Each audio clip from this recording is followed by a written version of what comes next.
আসসালামু আলাইকুম। লকডাউন চলি থকা সময়ত গাড়ী ঘোঁৰা চলা নাছিলে, তেতিয়া পেছেঞ্জাৰ গাড়ীবোৰ চলিবলৈ দিয়া হোৱা নাছিলে।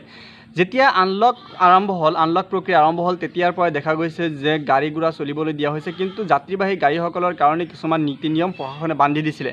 আৰু তাতে এটা নীতি নিয়ম আছিলে যে 50% যাত্ৰী লৈহে বাছসমূহে বা যাত্ৰীবাহী গাড়ীসমূহে যাত্ৰা কৰিব পাৰিব। আৰু তেতিয়া সেইকাৰণে তেওঁলোকে ভাড়া অলপ বেছি লৈছিলে, ভাড়াটো দ্বিগুণ লৈছিলে, তেতিয়া সেইটো মানুহে দিছিলেও। কিন্তু বৰ্তমান সময়ত দেখা গৈছে যে আনলক 4 চলি আছে, আৰু আনলক 4 চলাৰ এই সময়ছোৱাত দেখা গৈছে তেওঁলোকে যাত্ৰী একেবাৰে ভৰ্তি কৰি লৈ গৈ আছে, গোটেই গাড়ী ভৰ্তি তেওঁলোকে যাত্ৰী লৈ যাই আছে, অথচ ভাড়া কিন্তু তেওঁলোকে কমোৱা নাই। তেওঁলোকে গোটেই সিট কভাৰ কৰি লৈছে যদিও দেখা গৈছে ভাড়াত দ্বিগুণ লৈ আছে। কেতিয়াবা কিছুমান ঠাইত এনেকুৱাও হৈ আছে যে 3 গুণ পৰ্যন্তলৈকে তেওঁলোকে ভাড়া লৈ আছে। এনেকুৱা ঘটনা গোটেই অসমত ঘূৰি আছে। আপোনালোকে এতিয়া চাব, ধুবুৰী হওক, গোৱালপাৰাই হওক, কামৰূপেই হওক, নগাঁৱেই হওক, বাক্সাই হওক, বা আপোনাৰ বৰাকৰ কৰিমগঞ্জেই হওক, সকলো ঠাইতে দেখা গৈছে যে তেওঁলোকে যাত্ৰীবাহী চালকসকলে যাত্ৰীসকলৰ পৰা যথেষ্ট পৰিমাণে ভাড়া বেছিকৈ লৈ আছে।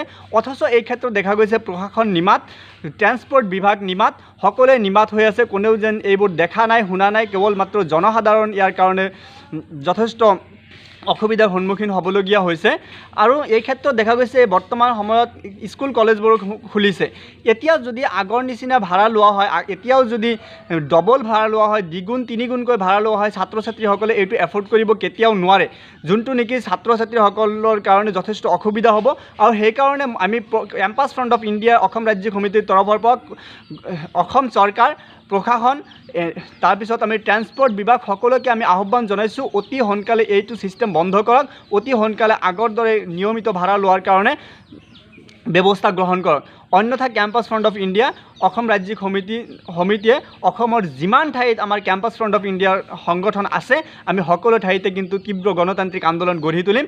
আৰু যেতিয়ালৈকে এই বাছ ভাড়া বা যাত্ৰীবাহী গাড়ীৰ ভাড়া দ্বিগুণৰ পৰিৱৰ্তে নিয়মিত ভাড়া লোৱা নহয়, তেতিয়ালৈকে আমি কিন্তু আমাৰ আন্দোলন অব্যাহত ৰাখিম। ধন্যবাদ।